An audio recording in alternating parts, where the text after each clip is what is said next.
Hi everyone, welcome or welcome back to the channel. If you're new here, my name is Amarachi. I'm a grad student in the US, and on this channel I share useful tips about moving to the US as well as documenting my grad school journey.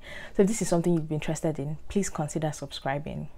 So today's video is going to be about home ties, how to show home ties, how to prove home ties when you go for your F1 student visa interview. Home ties are one of the three things that visa officers are trained to look out for during the student visa interview. The two other things are, one, that you're a legitimate student. So this means that you're actually going to go to school, you've come here for a student visa interview. They try to gauge the likelihood of you actually enrolling in school and staying in school and all of that, like your intentions are legitimate, you want to go study in the US.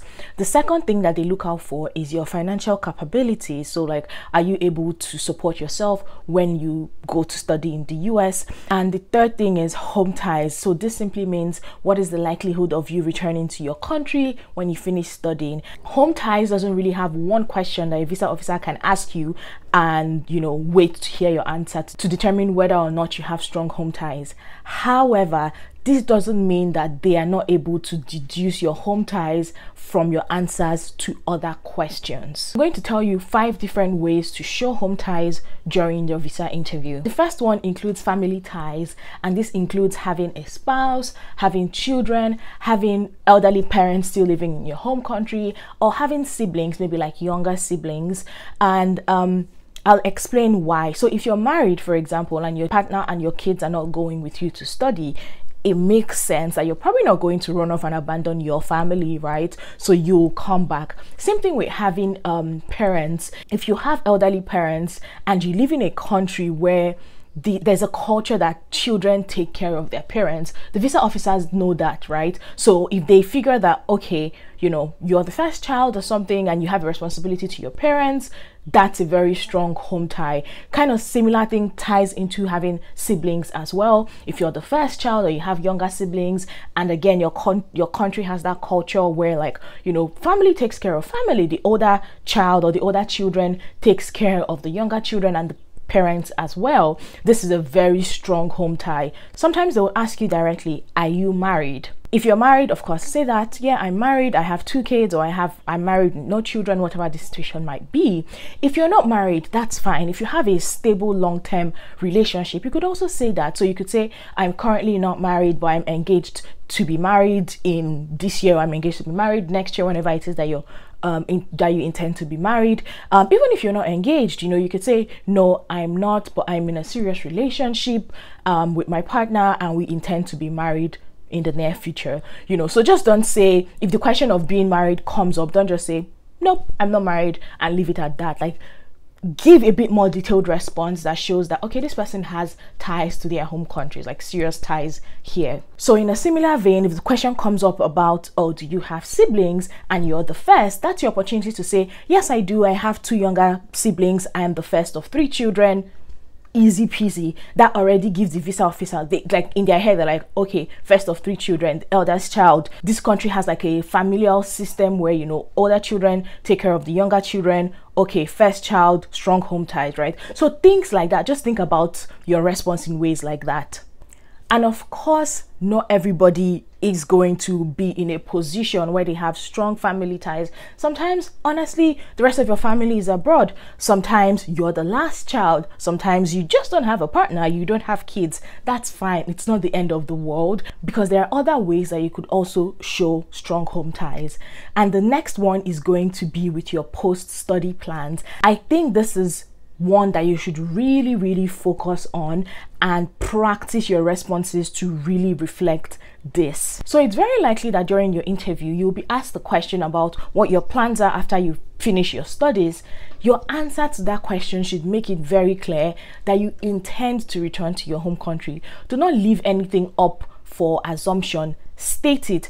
After I finish my studies, I'm going to come back to my home country and do XYZ, right? Say what you're going to do. If you plan to work in a specific industry, say that. If you plan to use the skills that you acquired from your studies and from this degree to solve a particular pressing problem in your home country, say it. Your post-study plans absolutely must involve you coming back to your home country, and you should make that explicit.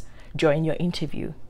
Going off of that, the third way to show home ties are employment ties. So this doesn't really work for everybody, but if you're a professional, an established professional in your field, and you just need to go off for 1 or 2 years to advance your degree, so either get an MBA or something, and you're going on a study leave, you have your job waiting for you when you come back, of course say that, right? If you're employed to a reputable company and you have all the documentation, everything to prove that, yeah, there's an agreement, the company, maybe your company is even paying for you to study. If that's a thing that's happening, very, very strong home ties, because chances are a company will not pay for you to study and then let you go once you're done. So they expect you to return to the home country. So if this is a situation that you find yourself in, absolutely say that. Another way that this could work is, say, if you're a lecturer, for example, and in your country the requirements for being a lecturer are just pretty basic,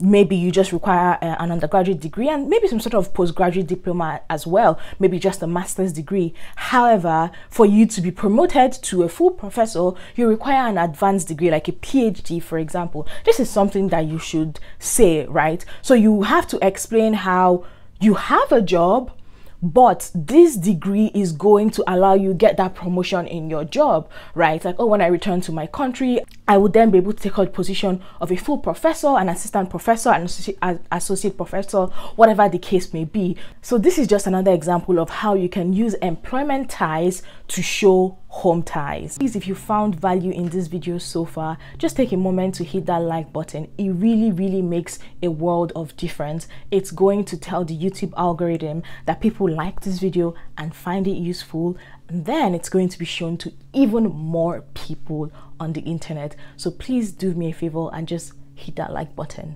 Now let's go on. Another way to show home ties is through a family or a private business that you have.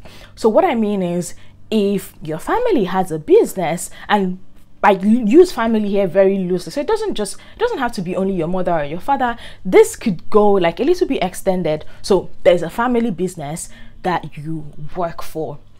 Excellent way of showing home ties, right? So you're just going to say, same thing, when I complete my degree, I'll be returning to apply the skills that I learned from whatever it is that you're going to study to this family business, to something specific in the family business, something specific and relevant also to your course of study. Even better if this business is what is sponsoring you, if you don't have full funding or anything like that, because it makes logical sense.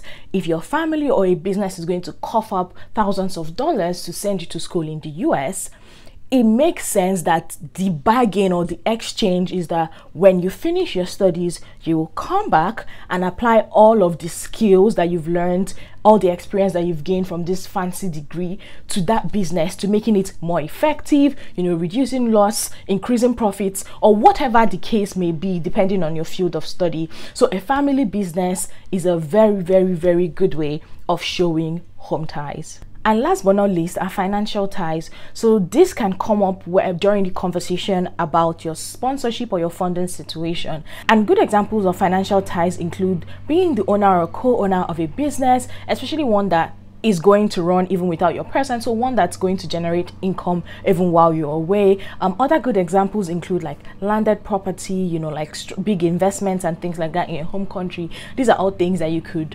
talk about as strong financial ties. Unfortunately, just currently having employment doesn't really qualify for strong financial ties, because if you're going to quit your job and you leave to go study, that's not really a strong financial tie to your home country anymore. So just think about this when deciding what you want to use as your evidence of financial ties.